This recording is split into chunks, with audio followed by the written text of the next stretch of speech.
guys, Colin here, ready for day 7 of Drawlloween 2018. Today's theme, lights, camera, axes.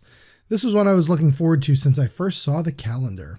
So without further ado, let's get right into it. As you can see, I'm drawing a mountainous mountain man there with a bloody axe. Now behind him is going to be camera crews, some lights.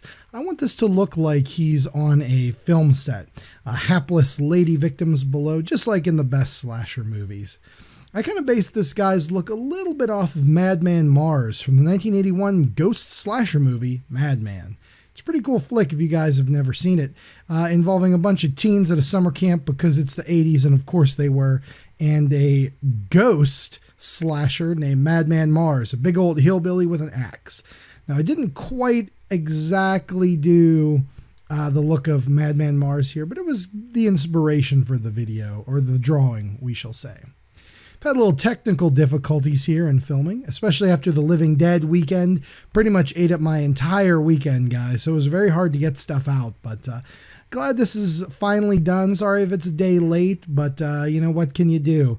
But anyway, as you can see, I'm getting in there with the fine liners now to kind of do the line work first. Being that there's going to be a lot of those little fiddly details in the back, like the camera crew, the director, a guy with a clacker board, it's going to be very hard to put in the markers first. So I figured, what the heck? Let's just put them in with the fine liners and go from there. I also had a little bit of fun adding in some additional details when I was doing it, like the girl's knee sticking up there. I think that really helps. It sells the illusion that she's on the ground, even though you can't see the ground. And some rips and tears in this crazy guy's overalls, you know. Doing this with the liners first is oftentimes a lot of fun.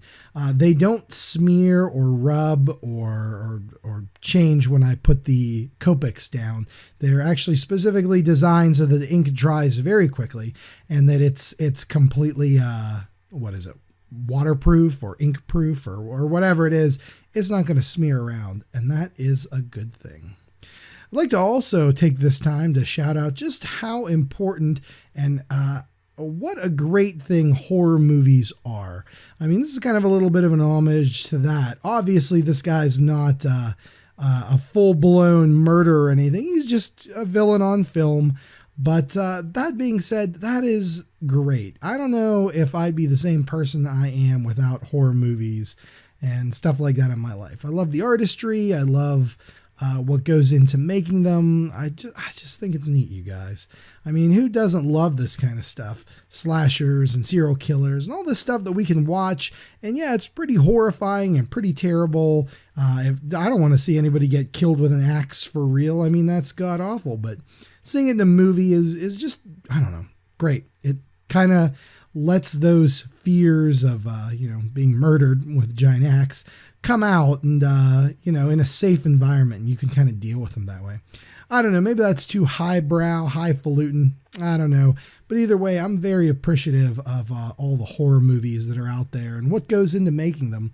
The actors and directors and stars and, the special effects people and all that. It's such cool stuff. I'm adding a little bit of yellow highlight there on the side of our deranged hillbilly and the victim down below, as you can see coming from those lights. Now, that film crew in the background, even though they're white right now, I'm going to start coloring them in very soon here with some various colors, and then I'm going to go over it finally with a lighter shade of gray, but it'll blend them all into the background, which is something that I definitely wanted to do. I want the focus of this drawing to definitely be on our big axe-wielding crazy pants guy, and to a lesser extent his victim below. And then the guys in the background are just going to be kind of subtle in there, which I thought would be a good look for them. In addition to that, it's going over with the various colors and shading and stuff like that. I try to keep it pretty simple in my coloring of a drawing like this, No need to get too elaborate with it or anything like that. Give the girl some blush, and with the Copics, the more you go over a certain area with, lighter and lighter colors, I think the better it ends up looking. So it kind of blends that blush in just a wee little bit, which is something that I wanted to do. Didn't want to stick it out. All right, let's get these guys in the background filled in. We can move in from there. So yeah, Living Dead Fest this weekend was a good time. Glad I went. It was super hot, super buggy, and super swampy because it rained a couple days. But you know what? I'd rather be out there doing that than sitting on the couch doing nothing. At least this way I get to chat with people and have a good time. And I really love that sort of stuff. So thanks to everybody who came out. Let's take a look at the scan here.